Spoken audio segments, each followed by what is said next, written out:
بسم اللہ الرحمن الرحیم۔ تم نیکی کو نہیں پہنچ سکتے جب تک کہ وہ اپنی چیزیں خدا کی راہ میں خرچ نہ کرو جنہیں تم عزیز رکھتے ہو، اور جو کچھ تم خرچ کرو گے اللہ اسے بے خبر نہ ہوگا۔ کھانے کی یہ ساری چیزیں جو شریعت محمدی صلی اللہ علیہ وسلم میں حلال ہیں بنی اسرائیل کے لیے بھی حلال تھیں، البتہ بعض چیزیں ایسی تھیں جنہیں توریت کے نازل کیے جانے سے پہلے اسرائیل نے خود اپنے اوپر حرام کر لیا تھا۔ ان سے کہو اگر تم اپنے اعتراض میں سچے ہو تو لاؤ توریت اور پیش کرو اس کی کوئی عبارت۔ اس کے بعد بھی جو لوگ اپنی جھوٹی گھڑی ہوئی باتیں اللہ کی طرف منسوب کرتے رہے وہی در حقیقت ظالم ہیں۔ کہو اللہ نے جو کچھ فرمایا ہے سچ فرمایا ہے۔ تم کو یکسو ہو کر ابراہیم علیہ السلام کے طریقے کی پیروی کرنی چاہیے، اور ابراہیم علیہ السلام شرک کرنے والوں میں سے نہ تھا۔ بے شک سب سے پہلی عبادت گاہ جو انسانوں کے لیے تعمیر ہوئی تھی وہ وہی ہے جو مکہ میں واقع ہے۔ اس کو خیر و برکت دی گئی تھی اور تمام جہان والوں کے لیے مرکز ہدایت بنایا گیا تھا۔ اس میں کھلی ہوئی نشانیاں ہیں۔ ابراہیم علیہ السلام کا مقام عبادت ہے، اور اس کا حال یہ ہے کہ جو اس میں داخل ہوا مامون ہو گیا۔ لوگوں پر اللہ کا یہ حق ہے کہ جو اس کے گھر تک پہنچنے کی استطاعت رکھتا ہو وہ اس کا حج کرے، اور جو کوئی اس حکم کی پیروی سے انکار کرے تو اسے معلوم ہو جانا چاہیے کہ اللہ تمام دنیا والوں سے بے نیاز ہے۔ کہو اے اہل کتاب، تم کیوں اللہ کی باتیں ماننے سے انکار کرتے ہو؟ جو حرکتیں تم کر رہے ہو اللہ سب کچھ دیکھ رہا ہے۔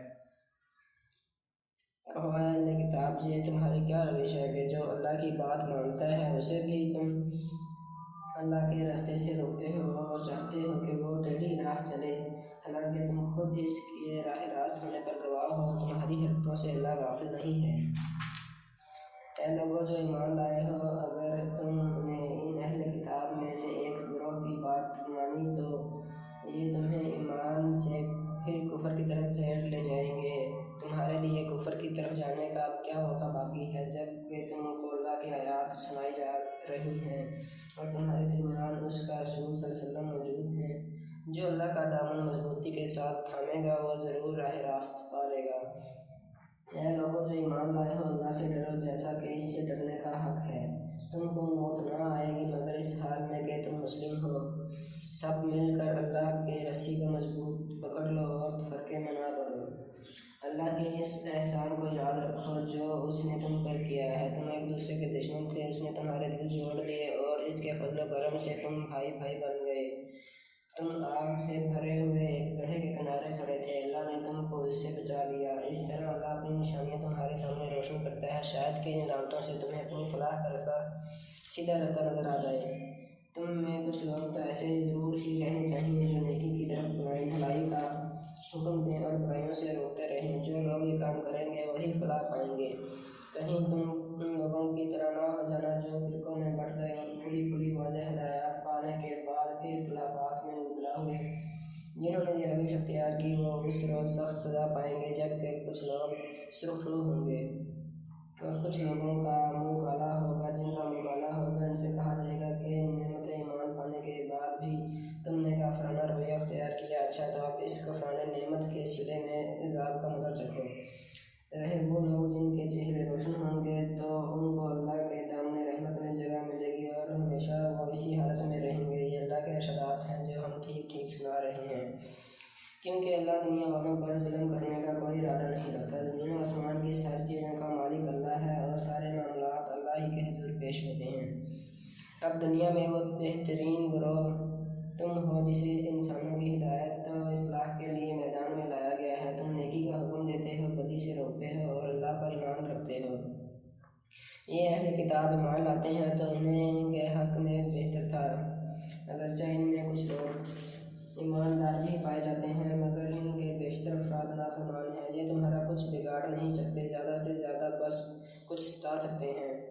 اگر یہ تم سے لڑیں گے تو مقابلے میں پیٹھ دکھائیں گے، پھر ایسے بے بس ہوں گے کہ کہیں سے ان کو مدد نہ ملے گی۔ یہ جہاں بھی پائے گئے ان پر ذلت کی مار ہی پڑی۔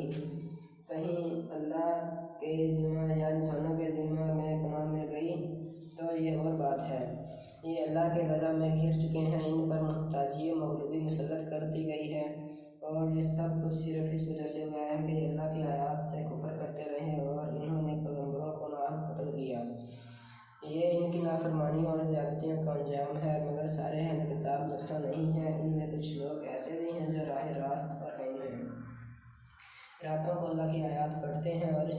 سجدہ ریز ہوتے ہیں، اللہ اور روز آخرت پر ایمان رکھتے ہیں، نیکی کا حکم دیتے ہیں، برائیوں سے روکتے ہیں اور بھلائی کے کاموں میں سرگرم رہتے ہیں، یہ صالح لوگ ہیں۔ اور جو نیکی بھی کریں گے اس کی ناقدری نہ کی جائے گی۔ اللہ پرہیزگار لوگوں کو خوب جانتا ہے۔ رہے وہ لوگ جنہوں نے کفر کا رویہ اختیار کیا تو اللہ کے مقابلے میں ان کو نہ ان کا مال کچھ کام دے گا نہ اولاد، وہ تو آگ میں جانے والے لوگ ہیں اور آگ ہی میں ہمیشہ رہیں گے۔ جو کچھ وہ اپنی دنیا کی زندگی میں خرچ کر رہے ہیں اس کی مثال اس ہوا کی سی ہے جس میں پالا ہو، اور وہ ان لوگوں کی کھیتی پر چلے جنہوں نے اپنے اوپر ظلم کیا ہے اور اسے برباد کر کے رکھ دے۔ اللہ نے ان پر ظلم نہیں کیا، در حقیقت یہ اپنے اوپر ظلم کر رہے ہیں۔ اے لوگو ایمان لائے ہو، تم جماعت کے لوگوں کے سوا دوسروں کو اپنا رازدار نہ بناؤ، وہ تمہاری خرابی کے کسی موقع سے فائدہ اٹھانے میں نہیں چوکتے۔ تمہیں جس چیز سے نقصان پہنچے وہی ان کو محبوب ہے، ان کے دل کا بوجھ ان کے منہ سے نکلا پڑتا ہے، اور جو کچھ وہ اپنے سینوں میں چھپائے ہوئے ہیں وہ اس سے شدید تر ہے۔ ہم نے تمہیں صاف صاف ہدایات دے دی ہیں، اگر تم عقل رکھتے ہو تو ان سے تعلق رکھنے میں احتیاط برتو گے۔ تم ان سے محبت رکھتے ہو مگر وہ تم سے محبت نہیں رکھتے، حالانکہ تم تمام کتب آسمانی کو مانتے ہو۔ جب وہ تم سے ملتے ہیں تو کہتے ہیں کہ ہم نے بھی تمہارے رسول اور تمہاری کتاب کو مان لیا ہے، مگر جب جدا ہوتے ہیں تو تمہارے خلاف ان کے غیظ و غضب کا یہ حال ہوتا ہے کہ اپنی انگلیاں چبانے لگتے ہیں۔ ان سے کہہ دو کہ اپنے غصے میں آپ جل نہ لو، اللہ دلوں کے چھپے ہوئے راز تک جانتا ہے۔ تمہارا بھلا ہوتا ہے تو ان کو برا معلوم ہوتا ہے، اور تم پر کوئی مصیبت آتی ہے تو یہ خوش ہوتے ہیں، مگر ان کی کوئی تدبیر تمہارے خلاف کارگر نہیں ہو سکتی، بشرط یہ کہ تم صبر سے کام لو اور اللہ سے ڈر کر کام کرتے رہو۔ جو کچھ یہ کر رہے ہیں اللہ اس پر حاوی ہے۔ پیغمبر صلی اللہ علیہ وسلم مسلمانوں کے سامنے اس موقع کا ذکر کرو جب تم صبح سویرے اپنے گھر سے نکلے تھے اور احد کے میدان میں مسلمانوں کو جنگ کے لیے جا بجا مأمور کر رہے تھے۔ اللہ ساری باتیں سنتا ہے اور وہ نہایت باخبر ہے۔ یاد کرو جب تم میں سے دو گروہ بزدلی دکھانے پر آمادہ ہو گئے تھے، حالانکہ اللہ ان کی مدد پر موجود تھا، اور مومنوں کو اللہ ہی پر بھروسہ رکھنا چاہیے۔ آخر اس سے پہلے جنگ بدر میں اللہ تمہاری مدد کر چکا تھا، حالانکہ اس وقت تم بہت کمزور تھے، لہٰذا تم کو چاہیے کہ اللہ کی ناشکری سے بچو۔ امید ہے کہ اب تم شکر گزار بنو گے۔ یاد کرو جب تم مومنوں سے کہہ رہے تھے کیا تمہارے لیے یہ بات کافی نہیں کہ اللہ 3000 فرشتے اتار کر تمہاری مدد کرے؟ بے شک اگر تم صبر کرو اور خدا سے ڈرتے ہوئے کام کرو تو جس آن دشمن تمہارے اوپر چڑھ کر آئیں گے اسی آن تمہارا رب 3000 نہیں 5000 صاحب نشان فرشتوں سے تمہاری مدد کرے گا۔ یہ بات اللہ نے تمہیں اس لیے بتا دی ہے کہ تم خوش ہو جاؤ اور تمہارے دل مطمئن ہو جائیں۔ فتح نصرت جو کچھ بھی ہے اللہ کی طرف سے ہے، جو بڑی قوت والا اور دانا بینا ہے، اور یہ مدد وہ تمہیں اس لیے دے گا تاکہ کفر کی راہ چلنے والوں کا ایک بازو کاٹ دے یا ان کو ایسی ذلیل شکست دے کہ وہ نامرادی کے ساتھ پسپا ہو جائیں۔ اے پیغمبر صلی اللہ علیہ وسلم، فیصلے کے اختیارات میں تمہارا کوئی حصہ نہیں، اللہ کو اختیار ہے، چاہے انہیں معاف کرے چاہے سزا دے، کیونکہ وہ ظالم ہے۔ زمین اور آسمانوں میں جو کچھ ہے اس کا مالک اللہ ہے، جس کو چاہے بخش دے اور جس کو چاہے عذاب دے، وہ معاف کرنے والا اور رحیم ہے۔ اے لوگو جو ایمان لائے ہو، یہ بڑھتا اور چڑھتا سود کھانا چھوڑ دو اور اللہ سے ڈرو، امید ہے کہ فلاح پاؤ گے۔ اس آگ سے بچو جو کافروں کے لیے مہیا کی گئی ہے، اور اللہ اور رسول کا حکم مان لو تو بہتر ہے کہ تم پر رحم کیا جائے۔ دوڑ کر چلو اس راہ پر جو تمہارے رب کی بخشش اور اس جنت کی طرف جاتی ہے جس کی وسعت زمین اور آسمانوں جیسی ہے، اور وہ ان خدا ترس لوگوں کے لیے مہیا کی گئی ہے جو ہر حال میں اپنے مال خرچ کرتے ہیں، خواہ بدحال ہوں یا خوشحال، جو غصے کو پی جاتے ہیں اور دوسروں کے قصور معاف کر دیتے ہیں۔ ایسے لوگ اللہ کو بہت پسند ہیں، اور جن کا حال یہ ہے کہ اگر کبھی کوئی فحش کام ان سے سرزد ہو جاتا ہے یا کسی گناہ کا ارتکاب کر کے وہ اپنے اوپر ظلم کر بیٹھتے ہیں تو وہ انہیں یاد آ جاتا ہے اور اس سے وہ اپنے قصوروں کی معافی چاہتے ہیں، کیونکہ اللہ کے سوا کون ہے جو گناہ معاف کر سکتا ہو، اور وہ دیتے و دانستہ اپنے کیے پر اصرار نہیں کرتے۔ ایسے لوگوں کی جزا ان کے رب کے پاس یہ ہے کہ وہ ان کو معاف کر دے گا اور ایسے باغوں میں انہیں داخل کرے گا جن کے نیچے نہریں بہتی ہوں گی، اور وہ وہاں ہمیشہ رہیں گے۔ کیسا اچھا بدلہ ہے نیک عمل کرنے والوں کے لیے۔ تم سے پہلے بہت سے دور گزر چکے ہیں، زمین میں چل پھر کر انجام ہوا جنہوں نے اللہ کے احکام و ہدایات کو جھٹلایا۔ یہ لوگوں کے لیے ایک صاف اور صریح تنبیہ ہے، اور جو اللہ سے ڈرتے ہوں گے ان کے لیے ہدایت اور نصیحت۔ دل شکستہ نہ ہو، غم نہ کرو، تم ہی غالب رہو گے اگر تم مومن ہو۔ اس وقت اگر تمہیں چوٹ لگی ہے تو اس سے پہلے ایسی ہی چوٹ تمہارے مخالف فریق کو بھی لگ چکی ہے۔ یہ تو زمانہ کے شیخ افراد ہیں جنہیں ہم لوگوں کے درمیان گردش کرتے رہتے ہیں۔ تم پر یہ وقت اس لیے لایا گیا کہ اللہ دیکھنا چاہتا تھا کہ تم میں سچے مومن کون ہیں، اور ان لوگوں کو چھانٹ لینا چاہتا تھا جو واقعی راستے کے گواہ ہوں، کیونکہ ظالم لوگ اللہ کو پسند نہیں ہیں، اور وہ اس آزمائش کے ذریعے سے مومنوں کو الگ چھانٹ کر کافروں کی سرکوبی کر دینا چاہتا تھا۔ کیا تم نے یہ سمجھ رکھا ہے کہ یوں ہی جنت میں چلے جاؤ گے، حالانکہ ابھی اللہ نے یہ تو دیکھا ہی نہیں کہ وہ کون ہے جو اس کی راہ میں جانیں لڑانے کے والے اور اس کی خاطر صبر کرنے والے ہیں۔ تم تو موت کی تمنائیں کر رہے تھے، مگر یہ اس وقت کی بات تھی جب موت سامنے نہ آئی تھی۔ لو اب وہ تمہارے سامنے آ گئی اور تم نے اسے آنکھوں دیکھ لیا۔ محمد صلی اللہ علیہ وسلم اس کے سوا کچھ نہیں ہے کہ بس ایک رسول ہے۔ ان سے پہلے اور رسول بھی گزر چکے ہیں، پھر کیا اگر وہ مر جائیں، قتل کر دیے جائیں تو تم لوگ الٹے پاؤں پھر جاؤ گے؟ یاد رکھو، جو الٹا پھرے گا وہ اللہ کا کچھ نقصان نہ کرے گا، البتہ جو اللہ کے شکر گزار بندے بن کر رہیں گے انہیں وہ اس کی جزا دے گا۔ کوئی زیرو اللہ کے اذن کے بغیر نہیں مر سکتا، موت کا وقت تو لکھا ہوا ہے۔ جو شخص ثواب دنیا کے ارادہ سے کام کرے گا اس کو ہم دنیا ہی میں سے دیں گے، اور جو ثواب آخرت کے ارادہ سے کام کرے گا وہ آخرت کا ثواب پائے گا، اور شکر کرنے والوں کو ہم ان کی جزا ضرور عطا کریں گے۔ اس سے پہلے کتنے ہی نبی ایسے گزر چکے ہیں جن کے ساتھ مل کر بہت سے خدا پرستوں نے جنگ کی۔ اللہ کی راہ میں جو مصیبتیں ان پر پڑیں ان سے وہ دل شکستہ نہیں ہوئے، انہوں نے کمزوری نہیں دکھائی، وہ باطل کے آگے سرنگوں نہیں ہوئے۔ ایسے ہی صابروں کو اللہ پسند کرتا ہے۔ ان کی دعا بس یہ تھی کہ اے ہمارے رب، ہماری غلطیوں اور کوتاہیوں سے درگزر فرما، ہمارے کام میں تیرے حدود سے جو کچھ تجاوز ہو گیا ہو اسے معاف کر دے، ہمارے قدم جما دے اور کافروں کے مقابلے میں ہماری مدد کر۔ آخرکار اللہ نے ان کو ثواب دنیا کا ثواب بھی دیا اور اسے بہتر ثواب آخرت بھی عطا کیا۔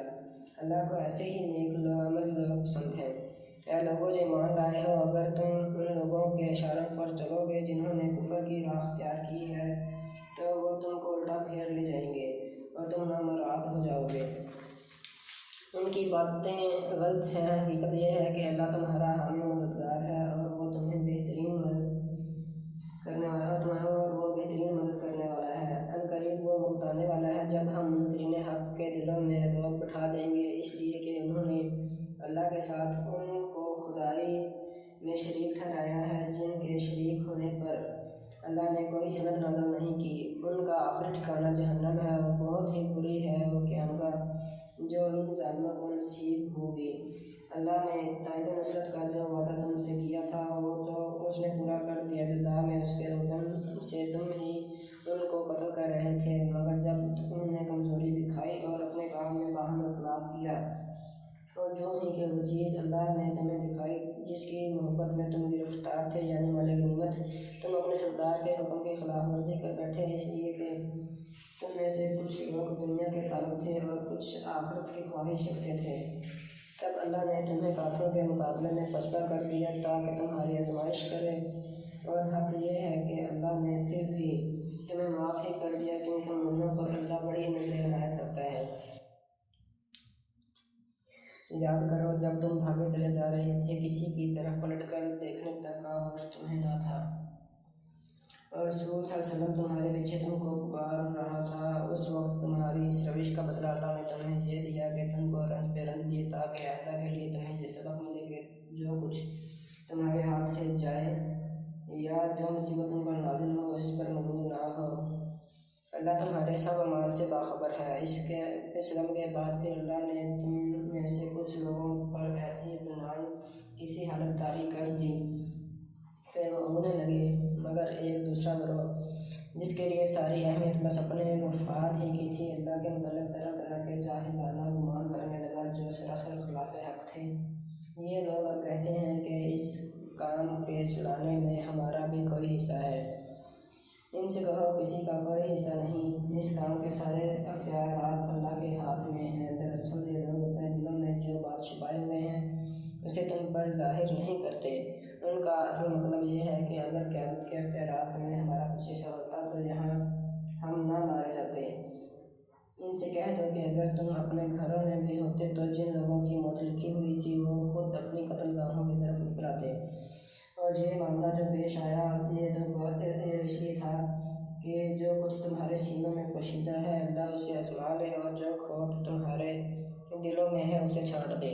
اللہ دلوں کا حال خوب جانتا ہے۔ تم میں سے جو لوگ مقابلے کے دن پیٹ پھیر گئے تھے ان کی اس لغزش کا سبب یہ تھا کہ ان کی بعض کمزوریوں کی وجہ سے شیطان نے ان کے قدم ڈگمگا دیے تھے۔ اللہ انہیں معاف کر دیا۔ اللہ بہت درگزر کرنے والا اور بردبار ہے۔ اے لوگوں جو ایمان لائے ہو، کافروں کی سی باتیں نہ کرو جن کے عزیز و اقارب اگر کبھی سفر پر جاتے ہیں یا جنگ میں شریک ہوتے ہیں اور وہاں کسی حادثے سے دوچار ہو جاتے ہیں تو وہ کہتے ہیں کہ اگر وہ ہمارے پاس ہوتے تو نہ مارے جاتے اور نہ قتل ہوتے۔ اللہ اس قسم کی باتوں کو اللہ ان کے دلوں میں حسرت و اندوہ کا سبب بنا دیتا ہے، ورنہ دراصل مارنے اور چلانے والا تو اللہ ہی ہے اور تمہاری تمام حرکات پر وہی نگراں ہے۔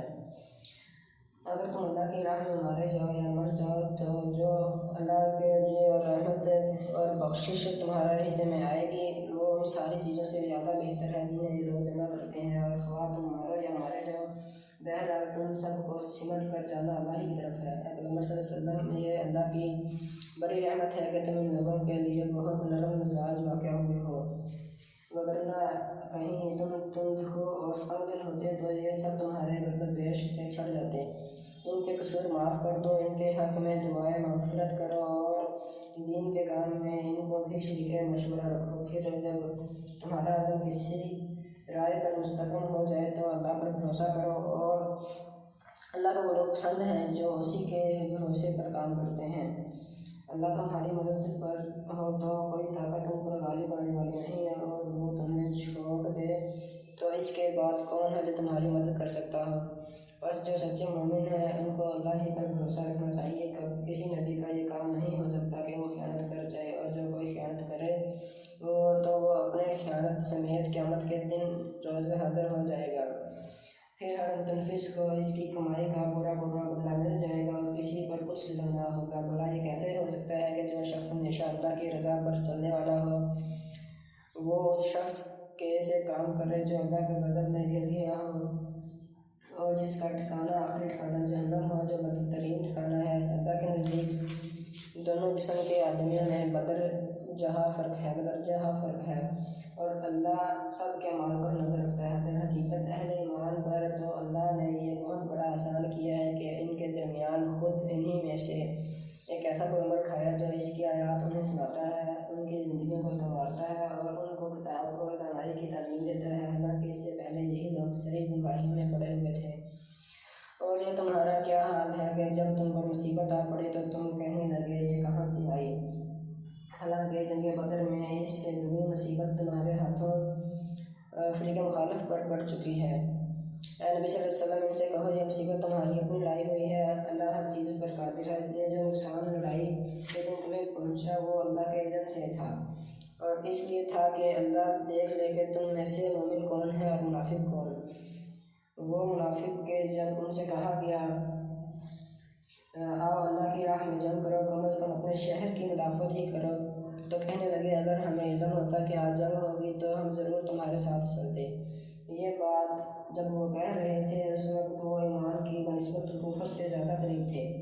وہ اپنی زبانوں سے وہ باتیں کہتے ہیں جو ان کے دلوں میں نہیں ہوتی، اور جو کچھ وہ دلوں میں چھپاتے ہیں اللہ اسے خوب جانتا ہے۔ یہ وہی لوگ ہیں جو خود بخود بیٹھے رہے اور ان کے جو بھائی بہن لڑنے گئے اور مارے گئے، ان کے متعلق انہوں نے کہہ دیا کہ اگر وہ ہماری بات مان لیتے تو نہ مارے جاتے۔ ان سے کہو اگر تم اپنے کو اس قول میں سچے ہو تو تمہاری موت جب آئے اسے ٹال کر دکھا دینا۔ جو لوگ اللہ کی راہ میں قتل ہوئے ہیں انہیں مردہ نہ سمجھو، وہ تو حقیقت میں زندہ ہیں۔ اپنے رب کے پاس رزق پا رہے ہیں۔ جو کچھ اللہ نے اپنے فضل سے انہیں دیا ہے اس پر خوش و خرم ہے اور مطمئن ہیں کہ جو اہل ایمان ان کے پیچھے دنیا میں رہ گئے ہیں اور ابھی وہاں نہیں پہنچے ہیں، ان کے لیے بھی کسی خوف اور رنج کا موقع نہیں ہے۔ وہ اللہ کے انعام اور اس کے فضل پر شاداں و فرحاں ہیں اور ان کو معلوم ہو چکا ہے کہ اللہ مومنوں کے اجر کو ضائع نہیں کرتا۔ جن لوگوں نے زخم کھانے کے بعد بھی اللہ اور رسول کی پکار پر لبیک کہا، ان کے جو اشخاص نیکوکار اور پرہیزگار ہیں ان کے لیے بڑا اجر ہے۔ اور وہ جن سے لوگوں نے کہا کہ تمہارے خلاف بڑی فوجیں جمع ہوئی ہیں، ان سے ڈرو، تو یہ سن کر ان کا ایمان اور بڑھ گیا اور انہوں نے جواب دیا کہ ہمارے لیے اللہ ہی کافی ہے اور وہی بہترین کارساز ہے۔ آخر کار وہ اللہ تعالیٰ کی نعمت اور فضل کے ساتھ پلٹ آئے، ان کو کسی قسم کا ضرر بھی نہ پہنچا اور اللہ کی رضا پر چلنے کا شرف بھی انہیں حاصل ہو گیا۔ اللہ بڑا فضل فرمانے والا ہے۔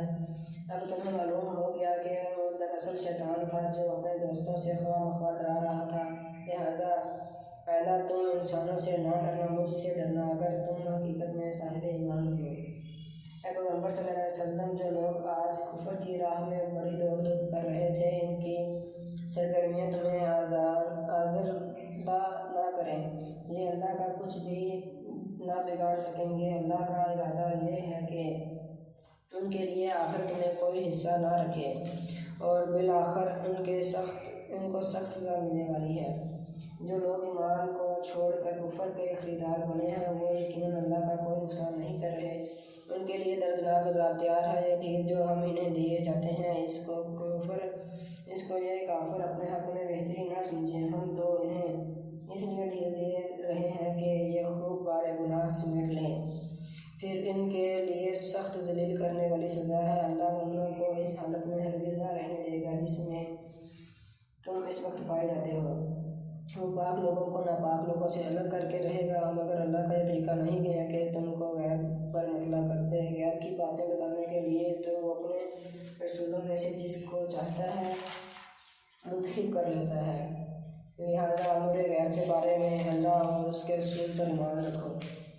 اگر تم ایمان اور خدا ترسی کی روش پر چلو گے تو تم کو بڑا اجر ملے گا۔ جن لوگوں کو اللہ نے اپنے فضل سے نوازا ہے اور پھر وہ بخل سے کام لیتے ہیں، وہ اس خیال میں نہ رہیں کہ یہ بخیلی ان کے لیے اچھی ہے، نہیں، یہ ان کے حق میں نہایت بری ہے۔ جو کچھ وہ اپنی کنجوسی سے جمع کر رہے ہیں، وہی قیامت کے روز ان کے گلے کا توق بن جائے گا۔ زمین اور آسمانوں کی میراث اللہ ہی کے لیے ہے اور تم جو کچھ کرتے ہو اللہ اس سے باخبر ہے۔ اللہ نے ان لوگوں کا قول سنا جو کہتے ہیں کہ اللہ فقیر ہے اور ہم غنی ہیں، ان باتیں بھی ہم لکھ لیں گے، اور اس سے پہلے جو وہ پیغمبروں کو ناحق قتل کر رہے تھے وہ بھی ان کے نامہ اعمال میں ثبت ہے۔ جب فیصلے کا وقت آئے گا اس وقت ہم ان سے کہیں گے کہ لو اب عذاب جہنم کا مزہ چکھو، یہ تمہارے ہاتھوں کی کمائی ہے، اللہ اپنے بندوں کے لیے ظالم نہیں ہے۔ جو لوگ کہتے ہیں اللہ نے ہم کو ہدایت کر دی ہے کہ ہم کسی کو رسول تسلیم نہ کریں جب تک وہ ہمارے سامنے ایسی قربانی نہ کرے جسے غیب سے آ کر کھا لے، ان سے کہو تمہارے پاس مجھ سے پہلے بہت سے رسول آ چکے ہیں جو بہت سی روشن نشانیاں لائے تھے، اور وہ نشانی بھی لائے تھے جس کا تم ذکر کرتے ہو۔ پھر اگر ایمان لانے کے لیے یہ شرط پیش کرنے میں تم سچے ہو تو ان رسولوں کو تم نے کیوں قتل کیا؟ اے محمد صلی اللہ علیہ وسلم، اگر یہ لوگ تمہیں جھٹلاتے ہیں تو بہت سے رسول تم سے پہلے جھٹلائے جا چکے ہیں جو کھلی کھلی نشانیاں اور صحیفے اور روشنی بخشنے والی کتابیں لائے تھے۔ آخر کار ہر شخص کو مرنا ہے اور تم سب اپنے اپنے پورے اجر قیامت کے روز پانے والے ہو۔ کامیاب دراصل وہ ہے جو وہاں آتش دوزخ سے بچ جائے اور جنت میں داخل کر دیا جائے۔ رہی یہ دنیا تو یہ محض ایک ظاہر فریب چیز ہے۔ مسلمانوں، تمہیں مال اور جان دونوں کی آزمائشیں پیش آ کر رہیں گی اور تم اہل کتاب اور مشرکین سے بہت سی تکلیف دہ باتیں سنو گے۔ اگر ان سب حالات میں تم صبر اور خدا ترسی کی روش پر قائم رہو تو یہ بڑے حوصلے کا کام ہے۔ ان اہل کتابوں کو وہ عہد بھی یاد دلاؤ جو اللہ نے ان سے لیا تھا کہ تمہیں انہیں کتاب کی تعلیمات کو لوگوں میں پھیلانا ہوگا، انہیں پوشیدہ رکھنا نہیں ہوگا، مگر انہوں نے کتاب کو پس پشت ڈال دیا اور تھوڑے قیمت پر اسے بیچ ڈالا۔ کتنا برا کاروبار ہے جو یہ کر رہے ہیں۔ تم لوگوں کو عذاب سے محفوظ نہ چاہتے ہیں کہ ایسے کاموں کی تعریف انہیں حاصل ہو جو فی الواقع انہوں نے نہیں کیے ہیں۔ حقیقت میں ان کے لیے دردناک سزا تیار ہے۔ زمین اور آسمان کا مالک اللہ ہے اور اس کی قدرت سب پر حاوی ہے۔ زمین اور آسمانوں کی پیدائش میں اور رات اور دن کی باری باری سے آنے میں ان ہوشمند لوگوں کے لیے بہت سی نشانیاں جو اٹھتے بیٹھتے اور لیٹتے ہر حال میں خدا کو یاد کرتے ہیں اور زمین اور آسمان کی ساخت میں غور و فکر کرتے رہتے ہیں۔ وہ بے اختیار بول اٹھتے ہیں، پروردگار، یہ سب کچھ تو نے فضول اور بے مقصد نہیں بنایا ہے، تو پاک ہے اس سے کہ بس کام کرے۔ بس اے رب، ہمیں دوزخ کے عذاب سے بچا لے۔ تو نے جسے دوزخ میں ڈالا اسے در حقیقت بڑی ذلت اور رسوائی میں ڈال دیا، پھر ایسے ظالموں کا کوئی مددگار نہ ہوگا۔ مالک، ہم نے ایک پکارنے والے کو سنا جو ایمان کی طرف بلاتا تھا اور کہتا تھا کہ اپنے رب کو مانو۔ ہم نے اس کی دعوت قبول کر لی۔ بس اے ہمارے آقا، جو قصور ہم سے ہوئے ہیں ان سے درگزر فرما، جو برائیاں ہم میں ہیں انہیں دور کر دے اور ہمارا خاتمہ نیک لوگوں کے ساتھ کر۔ خداوند، جو وعدے تو نے اپنے رسولوں کے ذریعے سے کیے ہیں ان کو ہمارے ساتھ پورا کر اور قیامت کے دن ہمیں رسوائی میں نہ ڈال۔ بے شک تو اپنے وعدے کے خلاف کرنے والا نہیں ہے۔ جواب میں ان کے رب نے فرمایا، میں تم میں سے کسی کا عمل ضائع کرنے والا نہیں ہوں، خواہ مرد ہو یا عورت، تم سب ایک دوسرے کے ہم جنس ہو۔ لہٰذا جن لوگوں نے میری خاطر اپنے وطن چھوڑے اور میری راہ میں اپنے گھروں سے نکالے گئے اور ستائے گئے اور میرے لیے لڑے اور مارے گئے، ان سب کے قصور میں معاف کر دوں گا اور انہیں ایسے باغوں میں داخل کروں گا جن کے نیچے نہریں بہتی ہوں گی۔ یہ ان کی جزا ہے اللہ کے ہاں، اور بہترین جزا اللہ ہی کے پاس ہے۔ اے نبی صلی اللہ علیہ وسلم، دنیا کے ملکوں میں خدا کے نافرمان لوگوں کی چلت پھرت تمہیں کسی دھوکے میں نہ ڈالے۔ یہ محض چند روزہ زندگی کا تھوڑا سا لطف ہے، پھر یہ سب جہنم میں جائیں گے جو بدترین جائے قرار ہے۔ برعکس اس کے جو لوگ اپنے رب سے ڈرتے ہوئے زندگی بسر کرتے ہیں ان کے لیے ایسے باغ ہیں جن کے نیچے نہریں بہتی ہیں، ان باغوں میں وہ ہمیشہ رہیں گے۔ اللہ کی طرف سے یہ سامان ضیافت ہے ان کے لیے، اور جو کچھ اللہ کے پاس ہے نیک لوگوں کے لیے وہی سب سے بہتر ہے۔ اہل کتاب میں سے بھی کچھ لوگ ایسے ہیں جو اللہ کو مانتے ہیں، اس کتاب پر ایمان لاتے ہیں جو تمہاری طرف بھیجی گئی ہے، اور اس کتاب پر بھی ایمان رکھتے ہیں جو اس سے پہلے خود ان کی طرف بھیجی گئی تھی۔ اللہ کے آگے جھکے ہوئے ہیں اور اللہ کی آیات کو تھوڑی سی قیمت پر بیچ نہیں دیتے۔ ان کا اجر ان کے رب کے پاس ہے اور اللہ حساب چکانے میں دیر نہیں لگاتا۔ اے لوگوں جو ایمان لائے ہو، صبر سے کام لو، باطل پرستوں کے مقابلے میں پامردی نہ دکھاؤ، حق کی خدمت کے لیے کمر بستہ رہو اور اللہ سے ڈرتے رہو، امید ہے کہ فلاح پاؤ گے۔ بسم اللہ الرحمن الرحیم۔ النساء، لوگوں اپنے رب سے ڈرو جس نے تم کو ایک جان سے پیدا کیا اور اسی جان سے اس کا جوڑا بنایا، اور ان دونوں سے بہت مرد و عورت دنیا میں پھیلا دیے۔ اس خدا سے ڈرو جس کا واسطہ دیکھ کر تم ایک دوسرے سے اپنے حق مانگتے ہو اور رشتہ قرابت کے تعلقات کو بگاڑنے سے پرہیز کرتے ہو اور پرہیز کرو۔ یقین جانو کہ اللہ تم پر نگرانی کر رہا ہے۔ یتیموں کے مال ان کو واپس دو، اچھے مال کو برے مال سے نہ بدل لو، اور ان کے مال اپنے مال کے ساتھ ملا کر نہ کھا جاؤ، یہ بہت بڑا گناہ ہے۔ اور اگر تم یتیموں کے ساتھ بے انصافی کرنے سے ڈرتے ہو تو جو عورتیں تم کو پسند آئیں ان میں سے دو دو، تین تین، چار چار سے نکاح کر لو، لیکن اگر تمہیں اندیشہ ہو کہ ان کے ساتھ عدل نہ کر سکو گے تو پھر ایک ہی بیوی کرو، یا ان عورتوں کو زوجیت میں لاؤ جو تمہارے قبضہ میں آئی ہیں۔ بے انصافی سے بچنے کے لیے یہ زیادہ کرنے ثواب ہے۔ اور عورتوں کے مہر خوش دلی کے ساتھ فرض جانتے ہوئے ادا کرو، البتہ اگر وہ خود اپنی خوشی سے مہر کا کوئی حصہ تمہیں معاف کر دیں تو اسے تم مزے سے کھا سکتے ہو، اور اپنے وہ مال جنہیں اللہ نے تمہارے لیے کامل زندگی کا ذریعہ بنایا ہے نادان لوگوں کے حوالے نہ کرو، البتہ انہیں کھانے اور پہننے کے لیے دو اور انہیں نیک ہدایت کرو، اور یتیموں کی آزمائش کرتے رہو یہاں تک کہ وہ نکاح کے قابل عمر کو پہنچ جائیں، پھر اگر تم ان کے اندر اہلیت پاؤ تو ان کے مال ان کے حوالے کر دو۔ ایسا کبھی نہ کرنا کہ حد انصاف سے تجاوز کر کے اس خوف سے ان کے مال جلدی جلدی کھا جاؤ کہ وہ بڑے ہو کر اپنے حق کا مطالبہ کریں گے۔ یتیم کا جو سرپرست مالدار ہو وہ پرہیزگاری سے کام لے۔ اور جو غریب ہو وہ معروف طریقہ سے کھائے۔ پھر جب تم ان کے مال ان کے حوالے کرنے لگو تو لوگوں کو اس پر گواہ بنا لو، اور حساب لینے کے لیے اللہ کافی ہے۔ مردوں کے لیے اس مال میں حصہ ہے جو ماں باپ اور رشتہ داروں نے چھوڑا ہو، اور عورتوں کے لیے بھی اس مال میں حصہ ہے جو ماں باپ اور رشتہ داروں نے چھوڑا ہو، خواہ تھوڑا ہو یا بہت، اور یہ حصہ اللہ کی طرف سے مقرر ہے۔ اور جب تقسیم کے موقع پر کنبے کے لوگ اور یتیم اور مسکین آئیں تو اس مال میں سے ان کو بھی کچھ دو، اور ان کے ساتھ بھلے منصوب کی سی بات کرو۔ لوگوں کو اس بات کا خیال کر کے ڈرنا چاہیے کہ اگر وہ خود اپنے پیچھے بے بس اولاد چھوڑتے تو مرتے وقت انہیں اپنے بچوں کے حق میں کیسے کچھ اندیشے لاحق ہوتے۔ بس چاہیے کہ وہ خدا کا خوف کریں اور راستے کی بات کریں۔ جو لوگ ظلم کے ساتھ یتیموں کا مال کھاتے ہیں درحقیقت وہ اپنے پیٹ آگ سے بھرتے ہیں، اور وہ ضرور جہنم کی بھڑکتی ہوئی آگ میں جھونکے جائیں گے۔ تمہاری اولاد کے بارے میں اللہ تمہیں ہدایت کرتا ہے کہ مرد کا حصہ 2 عورتوں کے برابر ہے۔ اگر میت کے وارث 2 سے زائد لڑکیاں ہوں تو انہیں ترکے کا 2/3 دیا جائے، اور اگر ایک ہی لڑکی وارث ہو تو آدھا ترکہ اس کا ہے۔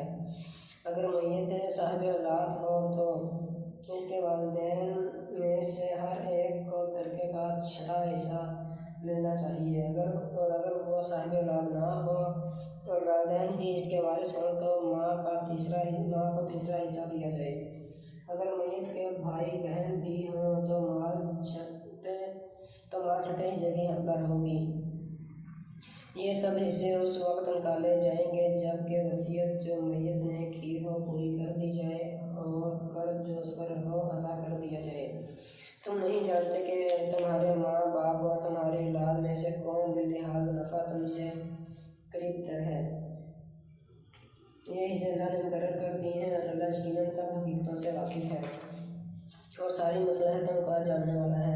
اور تمہاری بیویوں نے جو کچھ چھوڑا ہو اس کا آدھا حصہ تمہیں ملے گا اگر وہ بے اولاد ہوں، ورنہ اولاد ہونے کی صورت میں ترکے کا 1/4 حصہ تمہارا ہے جبکہ وصیت جو انہوں نے کی ہو پوری کر دی جائے، اور قرض جو انہوں نے چھوڑا ہو ادا کر دیا جائے، اور وہ تمہارے ترکے میں سے 1/4 حصہ کی حقدار ہوں گی۔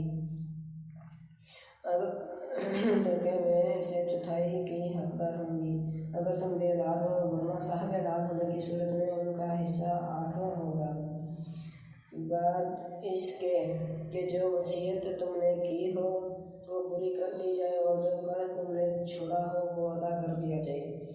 اور اگر وہ مرد یا عورت جس کی میراث سے تقسیم طلب ہے بے اولاد بھی ہو اور اس کے ماں باپ بھی زندہ نہ ہو مگر اس کا ایک بھائی یا ایک بہن موجود ہو تو بھائی اور بہن ہر ایک کو 6واں حصہ ملے گا، اور بھائی بہن ایک سے زیادہ ہوں تو کل ترکے کے 1/3 میں وہ سب شریک ہوں گے، جبکہ وصیت جو کی گئی ہو پوری کر دی جائے اور قرض جو میت نے چھوڑا ہو ادا کر دیا جائے، بشرط یہ کہ وہ ضرر رساں نہ ہو۔ یہ حکم ہے اللہ کی طرف سے، اور اللہ تعالیٰ بینام ہے اور نرم خو ہے۔ یہ اللہ کی مقرر کی ہوئی حدیں ہیں۔ جو اللہ اور اس کے رسول کی اطاعت کرے گا اسے اللہ ایسے باغوں میں داخل کرے گا جن کے نیچے نہریں بہتی ہوں گی، اور ان باغوں میں وہ ہمیشہ رہے گا، اور یہی بڑی کامیابی ہے۔ جو لوگ اس کے رسول کی نافرمانی کرے گا اور اس کی مقرر کی ہوئی حدوں سے تجاوز کر جائے گا اسے اللہ آگ میں ڈالے گا جس میں وہ ہمیشہ رہے گا، اور اس کے لیے رسوا کن سزا ہے۔ تمہاری عورتوں میں سے جو بدکاری کی مرتکب ہوں ان پر اپنے سے 4 آدمیوں کی گواہی لو، اور اگر 4 آدمی گواہی دے دیں تو ان کو گھروں میں بند رکھو یہاں تک کہ انہیں موت آ جائے یا اللہ ان کے لیے کوئی راستہ نکال دے۔ اور تم میں سے جو اس فعل کا ارتکاب کریں ان دونوں کو تکلیف دو، پھر اگر وہ توبہ کریں اور اپنی اصلاح کر لیں تو انہیں چھوڑ دو کہ اللہ بہت توبہ قبول کرنے والا اور رحم فرمانے والا ہے۔ ہاں یہ جان لو کہ اللہ پر توبہ کی قبولیت کا حق انہی لوگوں کے لیے ہے جو نادانی کی وجہ سے کوئی برا کر گزرتے ہیں۔ اور اس کے بعد جلدی ہی توبہ کر لیتے ہیں۔ ایسے لوگوں پر اللہ اپنی نظر عنایت سے پھر متوجہ ہو جاتا ہے، اور اللہ ساری باتوں کی خبر رکھنے والا اور حکیم دانا ہے۔ مگر توبہ ان لوگوں کے لیے نہیں ہے جو برے کام کیے چلے جاتے ہیں، یہاں تک کہ جب ان میں سے کسی کی موت کا وقت آ جاتا ہے، اس وقت وہ کہتا ہے کہ اب میں نے توبہ کی۔ اور اسی طرح توبہ ان کے لیے بھی نہیں ہے جو مرتے دم تک کافر رہیں۔ ایسے لوگوں کے لیے تو ہم نے دردناک سزا تیار کر رکھی ہے۔ اے لوگوں جو ایمان لائے ہو، تمہارے لیے یہ حلال نہیں ہے کہ زبردستی عورتوں کے وارث بن بیٹھو، اور نہ یہ حلال ہے کہ انہیں تنگ کر کے اس مہر کا کچھ حصہ اڑا لینے کی کوشش کرو جو تم نے انہیں دے چکے ہو۔ ہاں، اگر وہ کسی صحیح بد چلنی کی مرتکب ہوں تو ضرور تمہیں تنگ کرنے کا حق ہے۔ ان کے ساتھ بھلے طریقے سے زندگی بسر کرو۔ اگر وہ تمہیں ناپسند ہوں تو ہو سکتا ہے کہ ایک چیز تمہیں پسند نہ ہو، مگر اللہ نے اسی میں بہت کچھ بھلائی رکھ دی ہو، اور اگر تم ایک بیوی کی جگہ دوسری بیوی لے آنے کا ارادہ ہی کر لو تو خواہ تم نے اسے ڈھیر سا مال ہی کیوں نہ دیا ہو، اس میں سے کچھ واپس نہ لینا۔ کیا تم اسے بہتان لگا کر اور صریح ظلم کر کے واپس لو گے؟ اور آخر تم اسے کس طرح لے لو گے جبکہ تم ایک دوسرے سے لطف اندوز ہو چکے ہو اور وہ تم سے پختہ عہد لے چکی ہیں؟ اور جن عورتوں سے تمہارے باپ نکاح کر چکے ہوں ان سے ہرگز نکاح نہ کرو، مگر جو پہلے ہو چکا سو ہو چکا۔ در حقیقت یہ ایک بے حیائی کا فعل ہے، ناپسندیدہ ہے اور برا چلن ہے۔ تم پر حرام کی گئی تمہاری مائیں، بیٹیاں، بہنیں، پھوپھیاں، خالائیں، بھتیجیاں، بھانجیاں، اور تمہاری وہ مائیں جنہوں نے تم کو دودھ پلایا ہو، اور تمہاری دودھ شریک بہنیں، اور تمہاری بیویوں کی مائیں، اور تمہاری بیویوں کی لڑکیاں جنہوں نے تمہاری گودوں میں پرورش پائی ہے، ان بیویوں کی لڑکیاں جن سے تمہارا تعلق زناشو ہو چکا ہو، ورنہ اگر صرف نکاح ہوا ہو اور تعلق زناشو نہ ہوا ہو تو انہیں چھوڑ کر ان کی لڑکیوں سے نکاح کر لینے میں تم پر کوئی مواخذہ نہیں ہے۔ اور تمہارے ان بیٹوں کی بیویاں جو تمہاری صلب سے ہوں، اور یہ بھی تم پر حرام کیا گیا ہے کہ ایک نکاح میں دو بہنیں